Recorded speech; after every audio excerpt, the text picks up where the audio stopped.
Hey, what's up, everybody? It's Black Oni Baka, and I am here to talk about a small little game that I came across on Steam Summer Sale called DeathGarden Blood Harvest. Now, let me give you a little intro into this game in itself. This game was sort of developed, at least started publishing and started putting out to the world in mid of 2018. Sort of big YouTubers like H2O Delirious was streaming this, and the whole Vanoss gaming crew. They were pretty much the only people making this game, and that's the reason why I particularly didn't hear about it until now. The people who made this game are actually the same developers that you probably already know by Dead by Daylight. Behavioral Digital Incorporated. They made Dead by Daylight, added a whole bunch of iconic characters in it, ranging from Freddy Krueger to, I think the new one is Leatherface. I think that's his dude's name. No, that's not it. That's from the Texas Chainsaw Massacre. The guy from Scream. I don't particularly know his name at this point in time. But with that introduction out the way, let's get right into the lore and let's start talking about what this game actually is. And then at the very end, I'm going to give you my overall thoughts of what this current beta is. Now, the lore of DeathGarden Blood Harvest is nothing unique in any aspect at all. It's pretty much a world war happened and pretty much divided the world, or at least this particular part of the world, into two separate factions, which is pretty much the rich from the poor, and the wealthy built these super cities called the enclaves and forced everyone that wasn't good enough into the outskirts or the slums of these enclaves, these big old giant massive cities. And pretty much the only way for the lower class people to enter these enclaves, they must endure the blood harvest. Now, the blood harvest puts 5 scavengers versus 1 hunter. Those that survive will be pretty much granted entry into the enclaves. It's a very, very cliche storyline. I mean, it really does scream the Hunger Games, but what I will give to the devs is that they try to install the player into the world as soon as you log in, whether it's via hunter or scavenger. You're going to be introduced into this world, and that's the cool thing about it, is that the lobby right off the back, depending on if you're a scavenger, it's going to be broken down, it's going to be beat up, there's going to be cracked windows, you're going to be looking down, not down, up towards the city, and then the city is just going to look in devastation. And the slums is just going to look just pretty much destroyed, broken buildings, everything is going to be very dark. Now, if you log into a hunter, the lighting is going to be a lot perfect, clear skies, no rain, you're going to be overlooking the city, no cracked windows, everything's going to look fancy and brand new, as if you are in the enclave, which you actually are since you're the hunter. And that, like I said, that's where I give the devs, kudo points on that, of installing the player into the world, bringing their creation to life, because you feel just right off the bat, if you log into as a scavenger, just doom and despair. It's like there's just no hope, and I like that.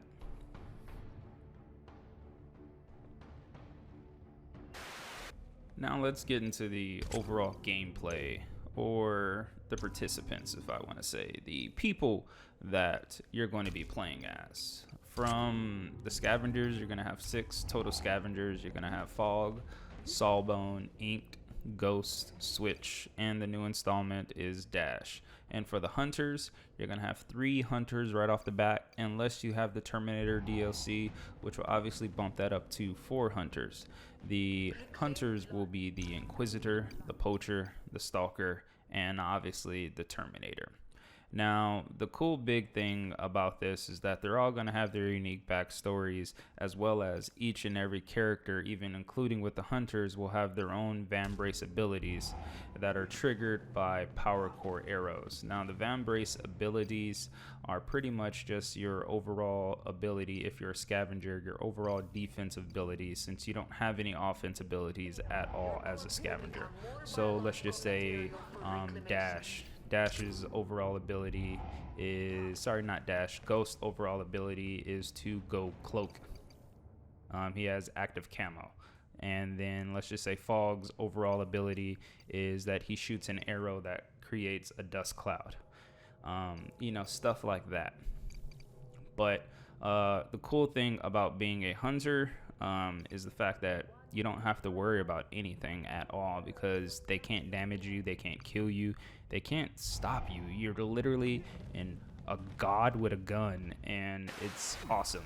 And it gives you that installment that, you know, that you're a god. You don't need to be played with. You just there to kill, and that is your job. Whereas a scavenger, you feel the doom. You're like, there's nothing I can do. I must survive. I must get away from this guy. And that's sort of another feel towards the lore that the devs pull you into, which I actually, like I pointed out before, I actually like. Now on top of this, each character is going to have their own progression system on top of your overall progression system. So you must level up these characters. They're going to have perk points and perks and stuff like that that you can level up and make better. You can gather blood quicker, you can run faster, stuff like that, depending on each and every character in itself. Same thing with the hunters. They're going to have their own progression system as well from the standard base level progression system, kind of like it was in Dead by Daylight if you've ever played that. But just remember that the game is in beta and it is always subject to change. I'm guessing that they will add more skills and powers later down the line, because as of right now some of the powers are bland, and obviously some of the powers are they don't work as intended or give you the certain percentage, but that's all going to be fixed because this is a beta game, and what we know by these creators is that they love their games and they love putting out content and fixing this content for years to come. Alright, let's jump right into the nitty-gritty of this overall review, or just first thought in itself. Let's jump right into the gameplay of the Blood Harvest. So pretty much the harvest is events that come up in the DeathGarden in itself, or the arena or the maps, but they're called the DeathGardens in this game. Each event is pretty much randomly picked out of 5 maps, and each map has its pros and cons at this particular point. Just be aware that, once again, this is a beta, so it's always subject to change. Holy crap, I can't even speak. I'm not really going to go in too much depth about the maps in themselves, is because that's something that I want you to figure out, the pros and cons, because my pros and cons of the map is not going to be your pros and cons of the map, if that makes any sense. So in a sense is that you're going to log in with 4 other scavengers if you choose to be a scavenger, or you're by yourself if you're the hunter, versus these 5 scavengers. And it's pretty much a cat and mouse game, a very, very quick cat and mouse game, pretty much for the glory entry to the enclaves. So as a scavenger, you must collect 140 liters of blood before the gates will open, and in a sense you have an 8-minute time frame to do that. Each player can hold, unless you're dash or unless you have a perk or an ability, each player can only hold 10 liters of blood, and you can collect this blood from body piles that automatically spawn in when the hunter is released into the world. And you must deliver this blood to these large nodes. You have A, B, C nodes, and you must deliver them. Just be aware, once you're delivering blood, gives away your position, so it's very, very crucial that you time it and just simply don't rush in. As well, while doing this, you'll pretty much, like I said, need to evade the hunter at all costs, because once again, you have no offense abilities when it comes to dealing with the hunter. Your only option is to run and evade. He can kill you very quickly. He has traps out the yin yang, jetpacks that sling him across the whole entire map, and like I said, pretty much in a nutshell, he is OP as fuck. You are not getting away if he has his sights on you unless you use or outsmart him. And in a sense is that is literally the goal of the game. It's bare bones basic, but it works, and that's the most intriguing part about it, is that it's literally a cat and mouse game. They took some aspects from Dead by Daylight and then just revamped them or used the exact same aspects and then just turned it into a whole different game. And surprisingly, it actually works. Just be aware though that the scavengers and the hunters will use the exact same crates in the map. So your ammo crates, which are yellow, your power core crates, which are the crates that activate your Vambrace ability, and pretty much the only thing that he does not use that you have will be the health pods in itself, because he doesn't need it, because he's never going to take damage unless he falls off the side of the map like a retard. But we're not going to get on that because people do play that way. Now that you pretty much understand the game, the world, the lore, and the overall function of this game, here comes my overall thoughts of this beta. Now, keynote, this is a beta and everything is subject to change, and I'm, taking that into consideration. First and foremost, this game was $10 on Steam Summer Sale. If you can get it, I highly recommend that you get it because one, it's a pretty fun game. Very fast-paced game, and two, it's $10. I mean, it's made by the same developers of Dead by Daylight, so you know that a whole bunch of content and a whole bunch of DLC is going to be in this game later down the line, because these devs, they're actually really good devs. They listen to the community and they actually put pretty interesting characters into the game, sort of like NetherRealm games. They put iconic characters into their games. Aliens, which was what Dead by Daylight, the newest one, was what was it, Ghost? I don't actually know his name. Ghostface, Slasherface, guy from Scream. I really don't know his name, but you guys know exactly what I'm talking about. Also too, like I said, the game is very fast paced. Doesn't seem like it takes forever for each match, unlike Dead by Daylight, where Dead by Daylight is pretty much a hide and seek simulator, where this one's a cat and mouse simulator. You actually have a overall objective, and it's just a lot more fast paced, running and gunning, shooting, stuff like that. So I give it a a bump up on that. Plus the animations and the sounds are pretty good. The music when the hunter comes across is really, really good, and they do a real good distance. They have actually had some time to polish that due to the fact that they have the exact same system in Dead by Daylight. Also too, the devs, I will say, they do a very good job when it comes to drawing out the world and the lore, and to sort of install you into their world and into their vision. I think they do a pretty good job when it comes to that. The lore, even though it is basic as fuck, but the overall feeling of the lore is, and the presentation towards it is actually pretty well done for a beta game. Like I said, you see it as soon as you log in for the very first time. The difference is in between the two classes. And I mean classes as in the rich and the poor.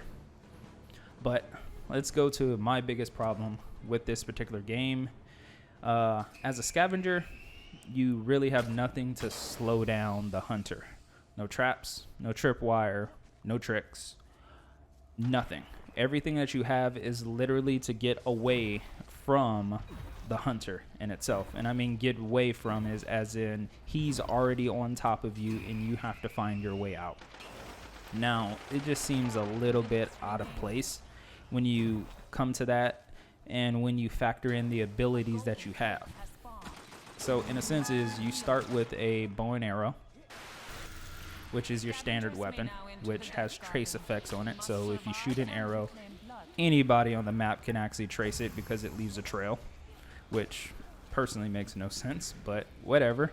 Then on top of that, you have your unique abilities, or your Vambrace. What was it? I think I called it a Vambrace abilities for each in particular character. Some of these characters have Halo clones, and some of these other people can go invisible with their arrows. Now, you're telling me that you can bring in active camo gear, and you can bring in technology that literally duplicates yourself, but yet you can't bring in anything else to slow down the hunter in itself. I don't know.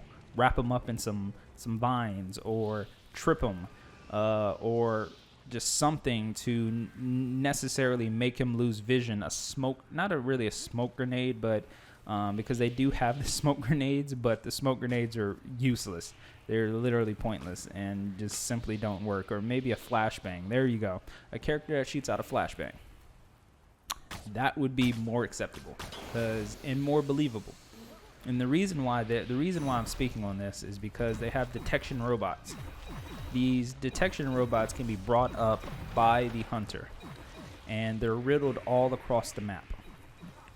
Like I said, the only weapon that you have is an arrow, bow and arrow. Now, you can only temporarily down these detection robots, which is about for 15 seconds. Now, it is not bad all the time. Majority of the games that I have played in, it's totally fine. Detection robots, I can work around them, but there is certain games where the hunter literally pulls up every single detection robot on these maps, and there's no way to get around it. You can't move, you can't function. It's pretty much instant death and game-breakingly horrible to have, due to the fact that you cannot really destroy these things. And I wouldn't even care if you couldn't destroy, if you couldn't destroy them. At least make it where if you break them, they don't instantly heal. So in a sense is that you temporarily down, like I said before, temporarily down these things for 15 seconds before they automatically reboot.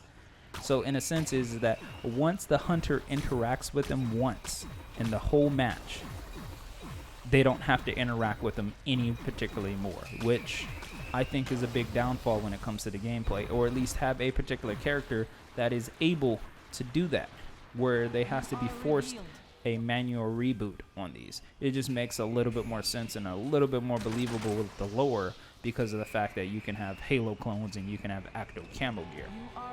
But simply outside of that, the game is actually really, really fun. The maps are very creative, not really very creative, but the maps are there for decent beta. I wish there was a little bit more altitude and a little bit more, pretty much altitude on these. They're very, how do I say, very plain levels. They're very one-dimensional. There's no two-dimensional. They're really not up and down levels. I think there's like one level that has a verticality. Adds verticality to it, but I wish more levels were more vertically challenged. I mean, not vertically challenged. You guys know what I'm talking about. I'm just rambling on here. But also, too, I wish there was more cities-oriented areas, because there is no city-oriented map in itself. I think that would actually feel very, very good, because these games are pretty much in wild areas in itself, just open lands, forest areas, stuff like that. I wish they had an urban map. That would actually be really, really good. But like I said, outside of those particular facts, this game is actually well worth the $10. If you were to put more than $10 into it, like 20 or 25, oh no, I wouldn't. You would not see me doing that. But like I said, this is a really, really fun game. I highly recommend you can get it on Steam sale for $10, $15 maximum. Anything more than that, I wouldn't really pay for. I would wait until the price comes down or until they add more DLC. But thank you guys for listening. Thank you guys for watching. Always like and subscribe. And until next time, guys, love your faces. Stay tuned. Deuces.